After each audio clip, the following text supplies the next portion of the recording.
আসসালামু আলাইকুম, welcome to graphic. ক্যানভার 4 নাম্বার সিরিজ আমরা শেষ করছি, আজকে 5 নাম্বার সিরিজ। তো ক্যানভাতে দুই ধরনের পেজ আছে, একটা আছে হোম পেজ আর একটা আছে ডিজাইন পেজ। তো হোম পেজের মধ্যে হোম প্রজেক্ট আমরা শেষ করেছি, টেমপ্লেট শেষ করছি, অ্যাপ শেষ করেছি।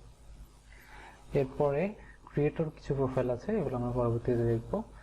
তো হোম পেজে আর কিছু আছে যে ফর ইউ, আমার ইন্টারফেস, এরপরে document, white board, presentation, social media, video, website. এখানে মোড়ে ক্লিক করলে আরও কিছু different category, infography, photo collection, desktop, wallpaper, এই টাইপের কিছু আমরা ডিজাইন দেখতে পারবো, ট্রেন্ডি ডিজাইন। তো ক্যাটাগরি অপশন বা টেমপ্লেট অপশনে আমরা যে অপশনটা দেখেছি সেটা আমরা এখান থেকেও দেখতে পারবো। তো আজকে আমরা ডিজাইন পেজে যাব। তো ডিজাইন পেজে যাওয়ার আগে এটার ওভারঅল ইন্টারফেসটা একটু দেখে নিই। এখানে আমার প্রোফাইল, এখানে ক্রিয়েট ডিজাইন, এখানে কোনো নোটিফিকেশন আসলে আসবে, এখানে হচ্ছে আমাদের অ্যাকাউন্ট সেটিং। এরপরে এখান থেকে আমরা ডাউনলোড করতে পারবো ক্যানভার অ্যাপস ভার্সনটা। এরপরে এটা হচ্ছে আমার একটা টিম, এটা একটা টিম ক্রিয়েট করা আছে। এই হ্যামবার্গার মেনুটা ক্লিক করলে আমাদের ডিটেলস মেনুটা হাইড অ্যান্ড শো হয়। এরপরে এই মেনুগুলো তো আপনারা দেখেছেন। এরপরে ইনভাইট মেম্বার, এরপরে কোনো কিছু ডিলেক্ট করলে এটা গিয়ে জমা হয়ে থাকে। তো এই তো মোটামুটি হোম পেজের ইন্টারফেস। এরপর আজকে আমরা চলে যাব ডিজাইন পেজে। তো ডিজাইন পেজে যাওয়ার আগে আমি ফোল্ডার অপশনে কিছু অপশন দেখাই। তো এই অপশনটা শেষ করার পরেই আমরা ডিজাইন পেজে যাব। তো প্রজেক্টে গেলাম, ফোল্ডার। আমি যদি ডিজাইন করি নর্মালি এখান থেকে, তো ডিজাইনটা আমার এখানে আসবে। তো এটাকে অর্গানাইজ করার জন্য আমাকে ফোল্ডারে এটাকে মুভ করতে হবে।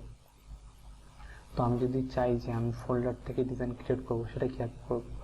তো ফোল্ডার ওপেন করলাম। তো নর্মালি ফোল্ডার ওপেন করলে এই যে ফোল্ডারে কোনো কিছু না থাকলে ক্রিয়েট ডিজাইন অপশনটা চলে আসে। তো এখান থেকে ক্রিয়েট করে আমি ডিজাইন ক্রিয়েট করতে পারি। কিন্তু আমার যদি একটা ডিজাইন ক্রিয়েট হয়ে যায়, যেমন একটা ডিজাইন আমি ক্রিয়েট করে ফেললাম, আমি ডিজাইন করে ফেললাম, ওই ফোল্ডারের ভিতরে একটা ডিজাইন করে ফেললাম। তো এখানে একটা ডিজাইন দিয়ে দিলাম, ক্যান্সেল করে দিলাম। দেখেন আমাদের ফোল্ডারের মধ্যে ডিজাইনটা চলে এসছে। তো এখন কিন্তু ক্রিয়েট ডিজাইন অপশনটা শো করছে না। তো এখন যদি আমি এখান থেকে ডিজাইন করি, তো সেম ভাবেই তো সেই ডিজাইনটা আমার রিসেন্টলি জমা হবে, ফোল্ডারে জমা হবে না। তো সেটার জন্য যেটা করব, আমি অ্যাড নিউ ক্লিক করব। এখানে দেখেন ডিজাইন নামে একটা অপশন আছে, সেখানে ক্রিয়েট নিউ করলে আমার যে ক্রিয়েট অপশনটা ছিল, ক্রিয়েট ডিজাইন, এই অপশন, এটা সেম অপশন। ক্রিয়েট করলাম, another design create on my folder.